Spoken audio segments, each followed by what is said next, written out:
In 1968, a discussion was held between three scientists about fungi. They discuss one fungus that can feast on its host to survive while simultaneously preventing their host from dying. Humans cannot host fungi in their bodies due to their body temperatures, but if global warming occurred, our bodies would be vulnerable to this fungi and the world would be covered in billions of flesh-eating mindless puppets. There is no cure or way to stop this.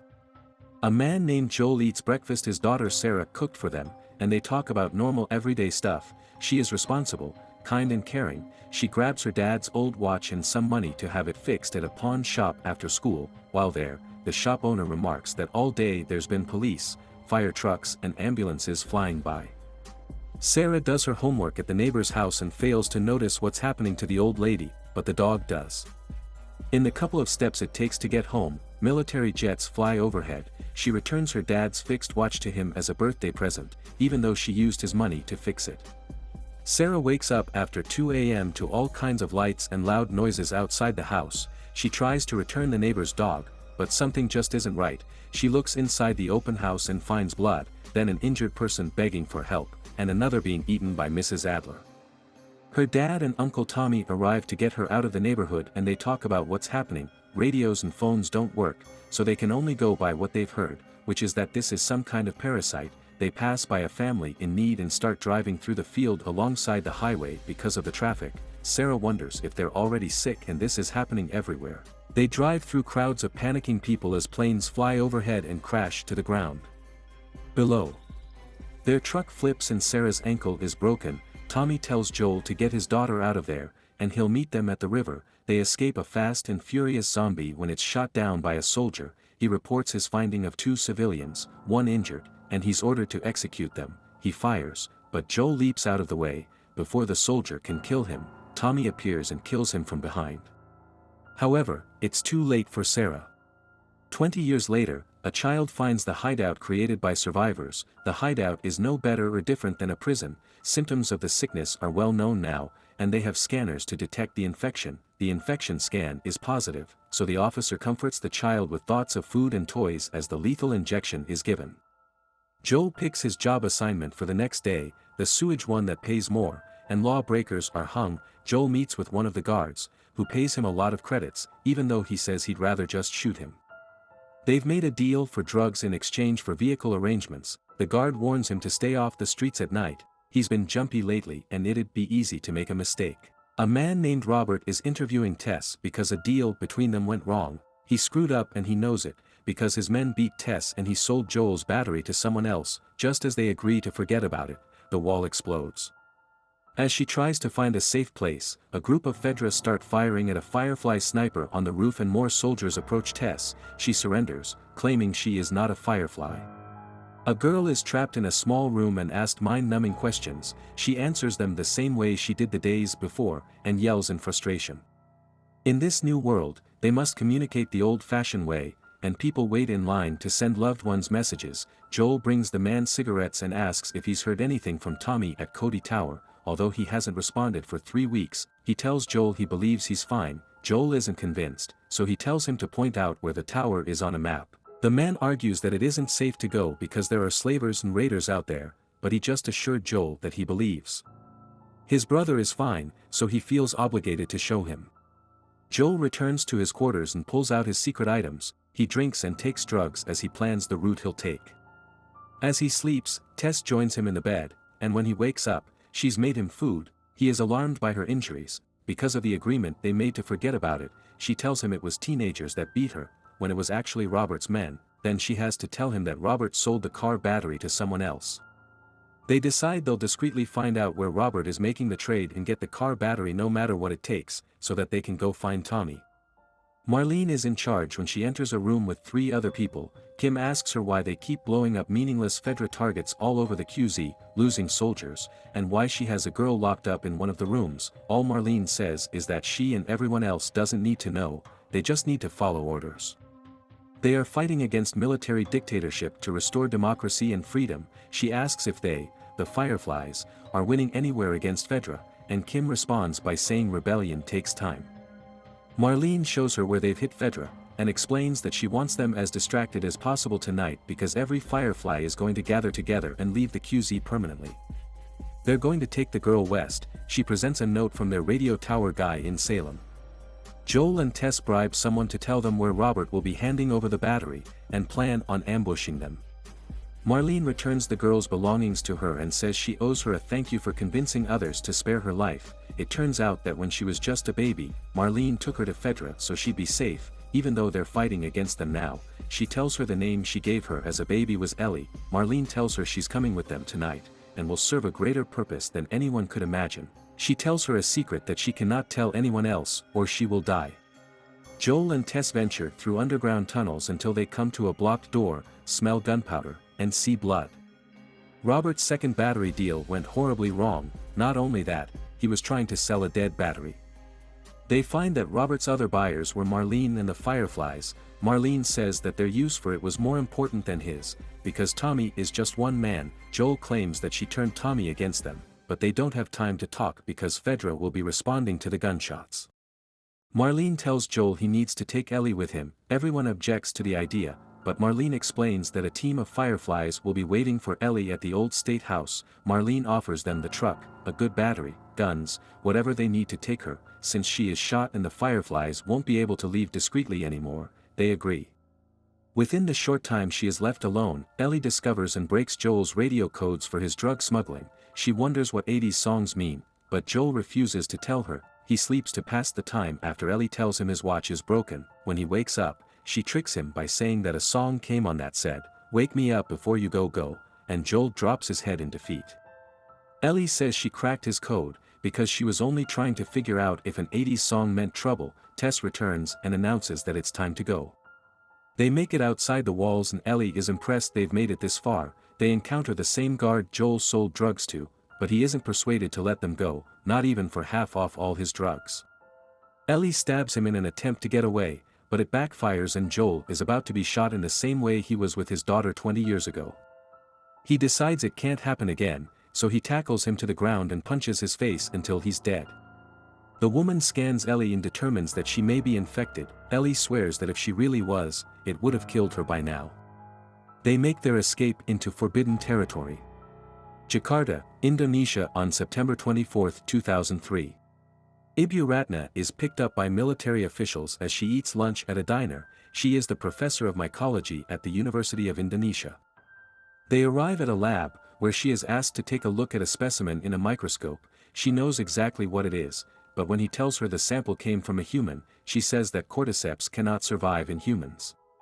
He only stares at her. Then Professor Ratna arrives in a room where they must take extreme precautions. A deceased woman lays on the table, and was clearly bitten on the leg by a human. She reaches inside the woman's mouth and pulls out a creepy wiggling creature, proving the fungus was capable of thriving in the human host. The military explains that this happened about 30 hours prior. She was normal, then suddenly violent and biting other people. When the police came, she charged at them, so she was shot. Per procedure, it became necessary to shoot her bitten victims. However, whatever this is not contained because they don't know who bit this woman and there are 14 workers missing. The military official says they brought her there because they need her help to create a vaccine or medicine. She tells him she has spent her whole life studying these things, and she is absolutely certain they cannot create a vaccine or medicine for this.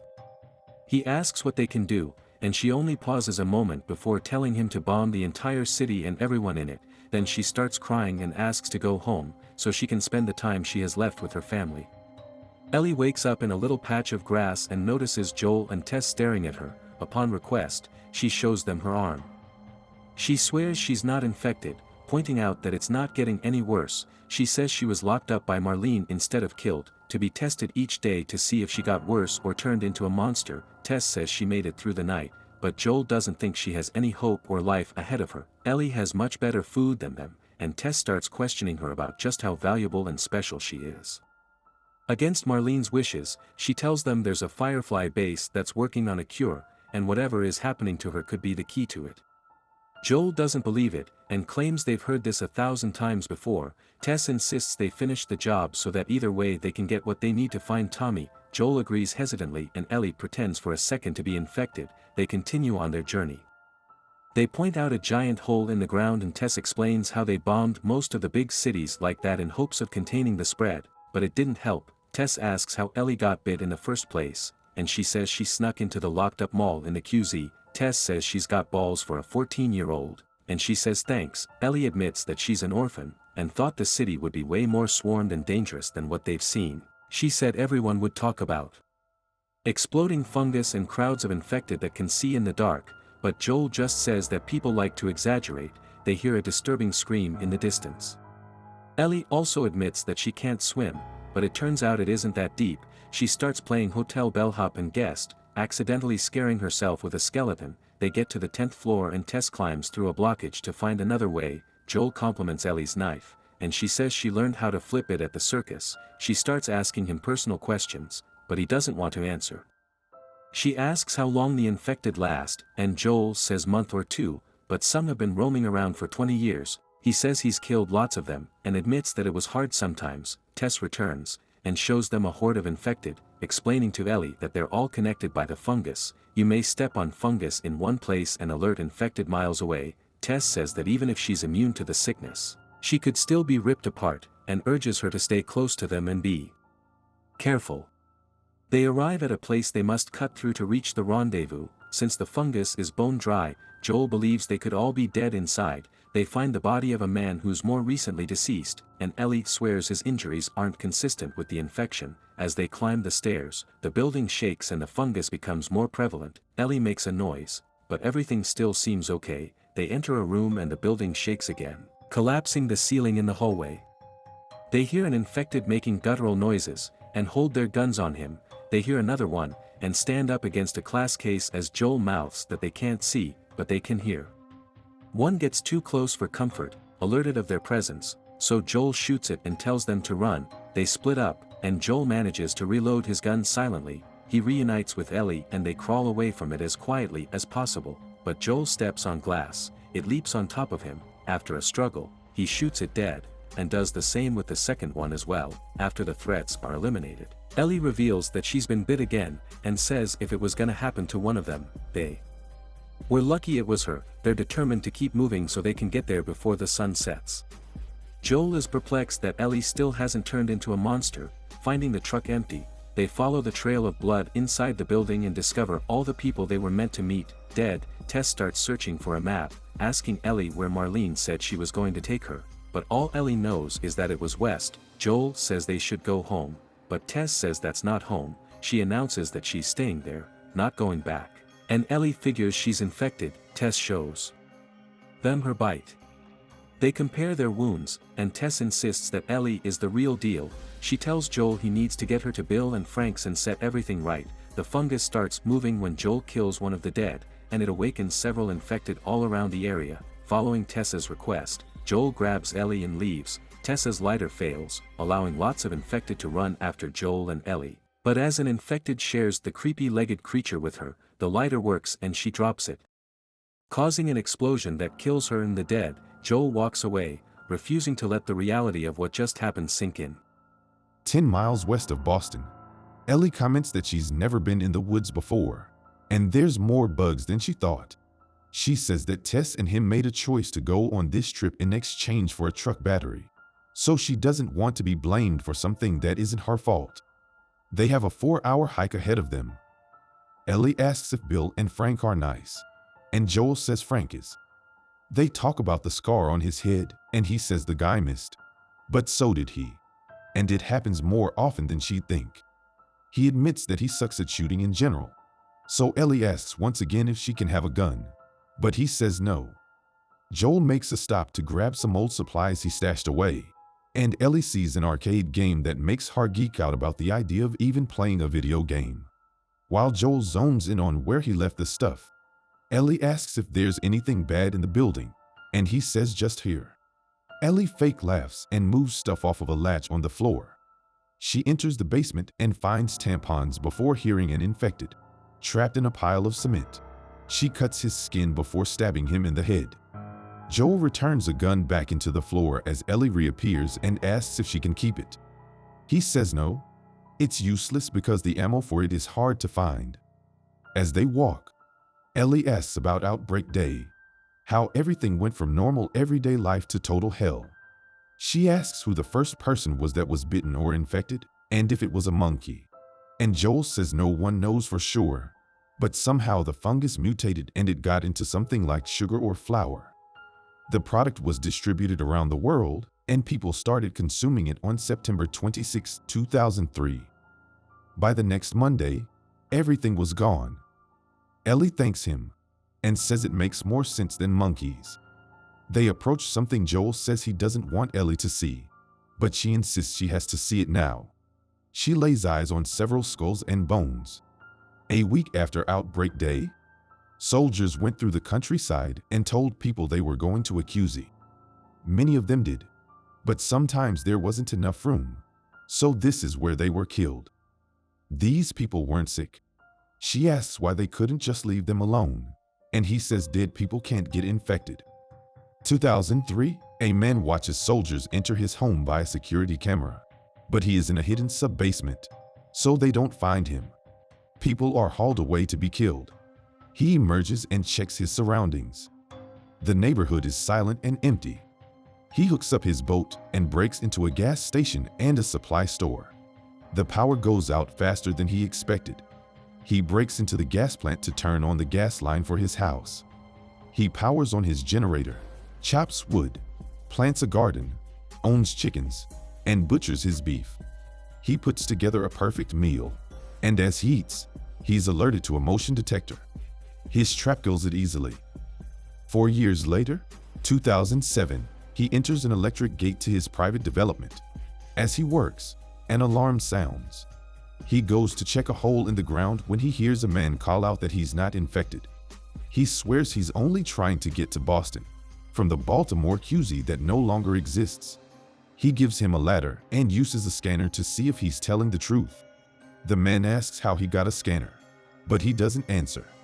He points him in the direction of Boston, but the man doesn't want to leave yet. He introduces himself as Frank and says he hasn't eaten in 2 days. Even though it doesn't sound as long when he says it out loud, he swears it feels like a long time. He hesitates to feed him because then hobos around the area will come expecting something. But Frank swears he won't tell any hobos. Frank takes a hot shower and asks for more time because of how amazing it feels. He's amazed at the fortress this man has built. Frank looks at him like he's heaven sent and finds it impossible not to geek out over the food. He pairs the rabbit entree with a special wine, and Frank compliments his taste. He offers him seconds, and although he wants to, he can't. Frank genuinely thanks him. Before he leaves, he walks over to the 1948 piano and finds a songbook to play and sing. The man stops him, so Frank challenges him to do it better. He chooses a slow love song and sings it beautifully. Frank asks what girl he's singing about, and he says there is no girl. Frank says he knows, and leans in to kiss him. Frank asks his name, and Bill tells him. Following his shower, they get acquainted in bed. 3 years later, 2010, they're fighting about the appearance of the neighborhood around them. Frank explains that paying attention to things is how they show love, and he feels like he needs to fix up the neighborhood and some stores for when they have friends come over. Bill says they won't ever have friends because there are no friends to be had. But Frank says he's been talking to a nice woman on the radio. Before Bill knows it, they are hosting for Joel and Tess. She compliments Frank on the beauty of their surroundings and admires all the work they've done.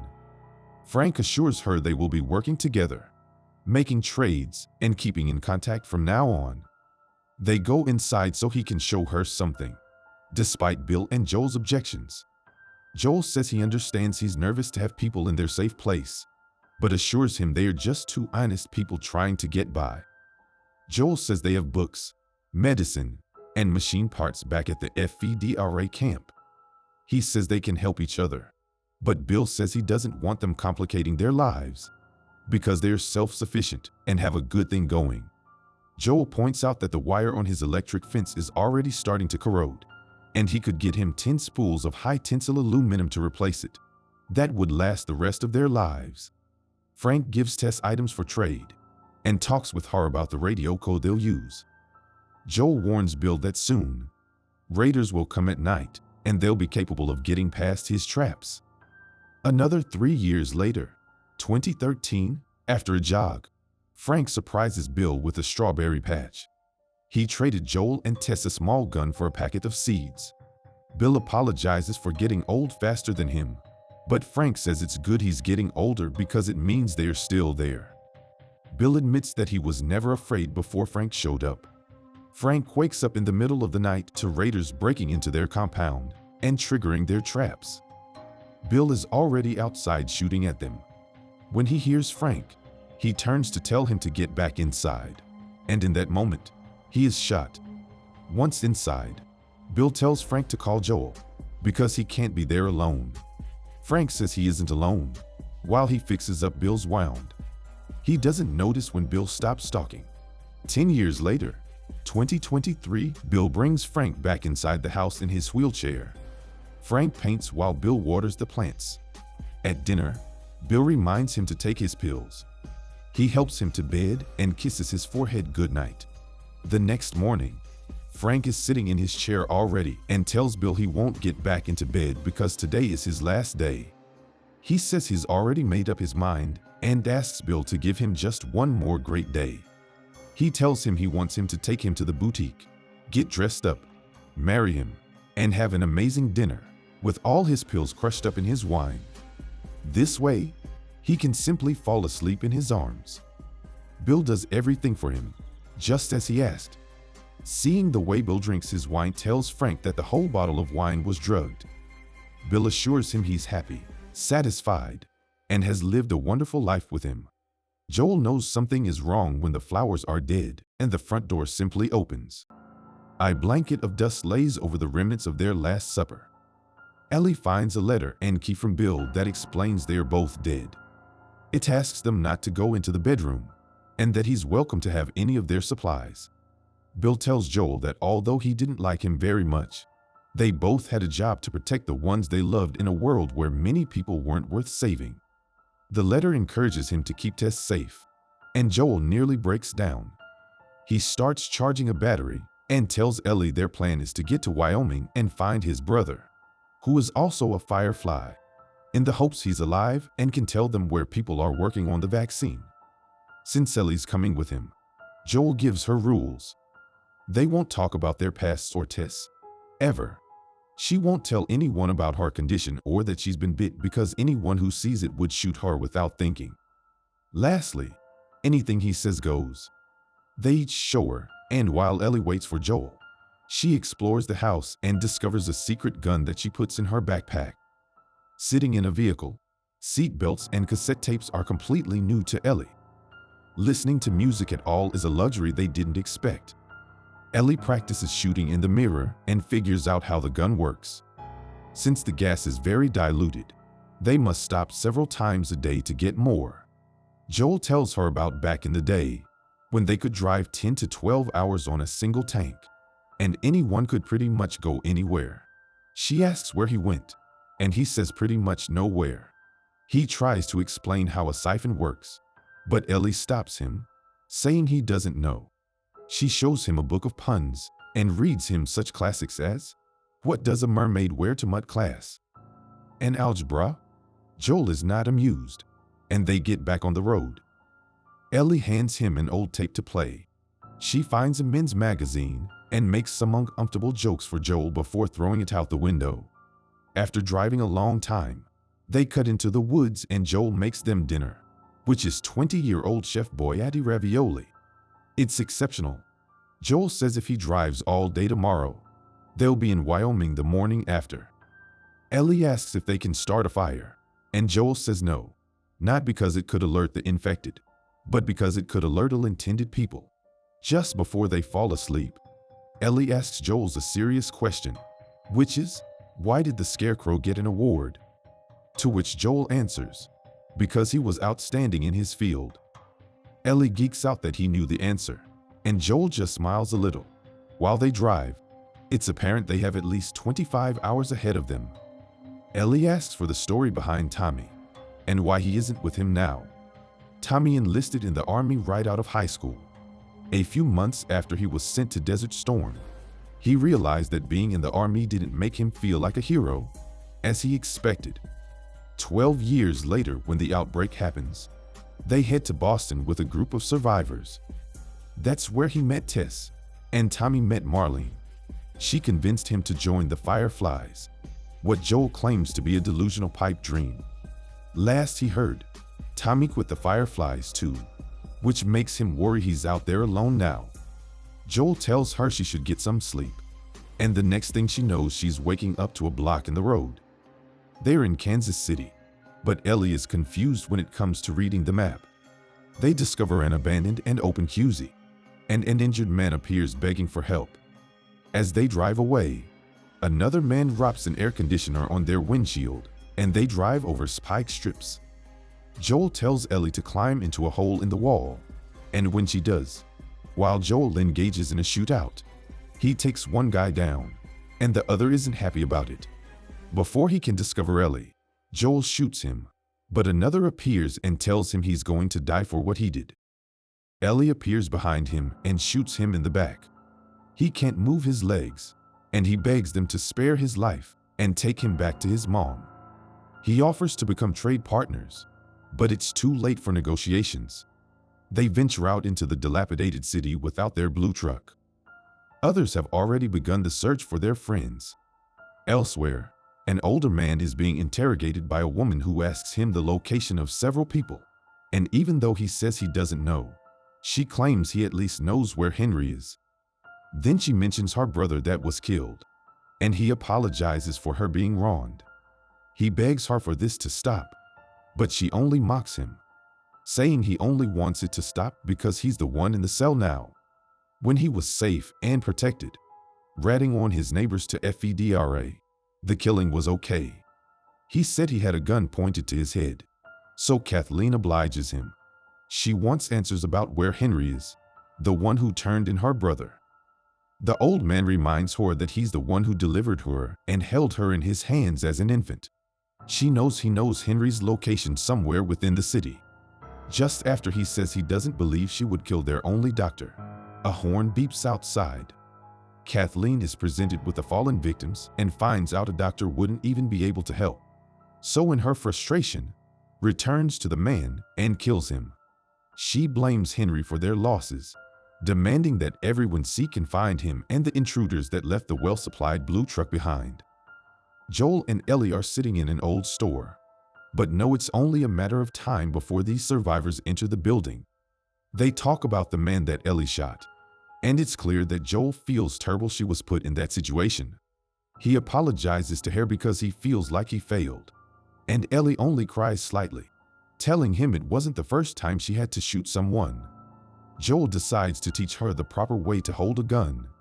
He gives it back to her, fully loaded, and tells her to keep it in her bag so she doesn't shoot her ass off. They head out of their hiding place. Kathleen walks up to the attic of a building to check out the hideout that was discovered. Upon inspection, she knows they've run out of food, and Henry won't let Sam starve. She orders that they double the guard around the provisions.